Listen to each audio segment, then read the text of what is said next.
Assalamualaikum warahmatullahi wabarakatuh. Saya Dea Febiani dari kelompok 5 dari kelas 06 SAKK 004. Di sini saya dari kelompok 5 yang beranggota 3 orang, yaitu Dea Febiani, Isturjana, dan Tasya Ayu Azhara. Di sini saya ingin menjelaskan buku 4 bab 6, yaitu tentang penjualan konsinyasi.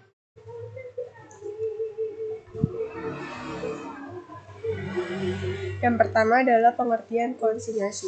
Penjualan konsinyasi adalah penjualan dengan perjanjian di mana pihak pemilik barang atau konsignor atau pengamat menyerahkan barangnya kepada pihak lain, yaitu konsigne atau komisioner, untuk dijual kepada pihak luar, dan pihak konsigne mendapatkan sejumlah komisi dari pihak konsignor.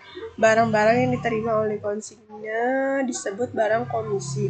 Hal-hal yang perlu diperhatikan dalam penjualan konsinyasi adalah sebagai berikut. Yang pertama, pada saat penyusunan laporan keuangan, barang-barang komisi yang ada di konsigne tidak boleh diperhitungkan atau diakui sebagai persediaannya. Yang kedua, pengiriman barang konsinyasi tidak boleh diperhitungkan atau diakui sebagai penjualan oleh pihak konsignor sebelum barang tersebut terjual kepada pihak luar. Yang ketiga, pada saat penyusunan laporan keuangan, barang-barang konsinyasi yang ada di konsigne harus diperhitungkan atau diakui oleh pihak konsignor sebagai persediaannya. Yang keempat, semua beban yang berhubungan dengan barang-barang konsinyasi atau komisi sejak saat pengiriman sampai dengan terjual menjadi tanggung jawab konsignor. Yang terakhir yaitu konsigne dalam batas-batas tertentu wajib memelihara dan menjaga keselamatan barang-barang komisi yang diterimanya.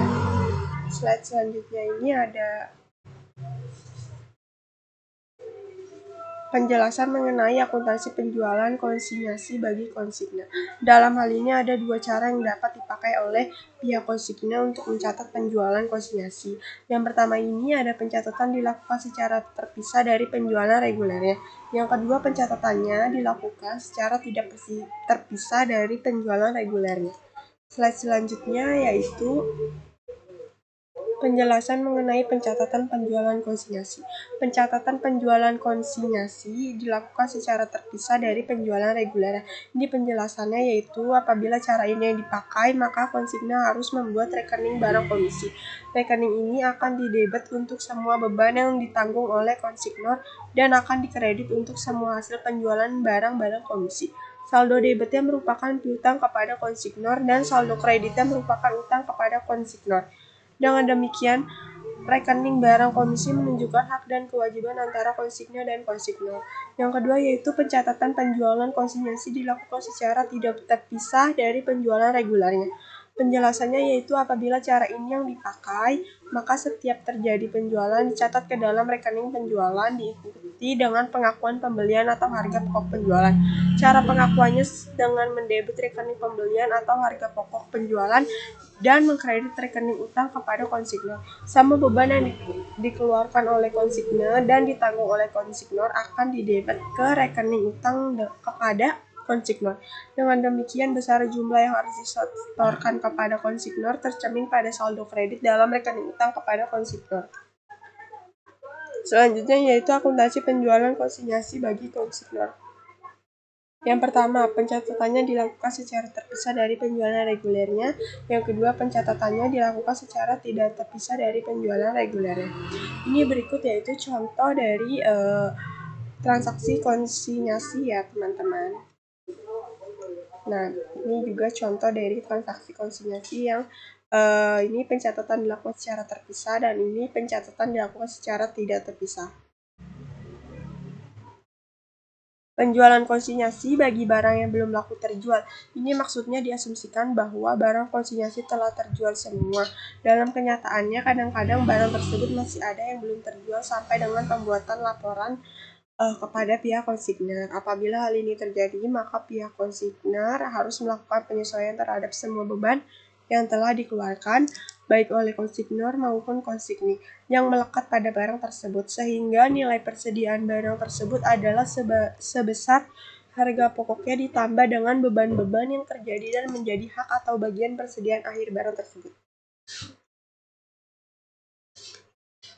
Selanjutnya, kesimpulan dari materi ini yaitu konsinyasi dikenal secara luas berupa perjanjian antara si penjual dan penyalur konsinyasi yang tentunya memiliki tujuan yang sama, yaitu lakunya sebuah barang. Makin banyak barang yang laku, maka pemberian komisi dari penjual ke penyalur juga sepadan.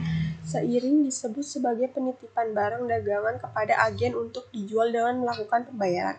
Secara sederhananya, agar lebih sama-sama untung bagi perusahaan yang sudah berskala besar dengan nilai transaksi penjualan mencapai ribuan produk per harinya, pasti akan kesulitan mencatat data apabila masih dilakukan secara manual. Hal tersebut tentu akan berpeluang menyebabkan kesalahan perhitungan dan malah menyebabkan perusahaan merugi. Contoh penjualan konsinyasi melibatkan konsinyor yang memberikan barang kepada konsinye yang menjual barang, pelaporan penjualan, pengembalian barang yang tidak terjual, dan penyelesaian keuangan antara konsinyor dan konsinye.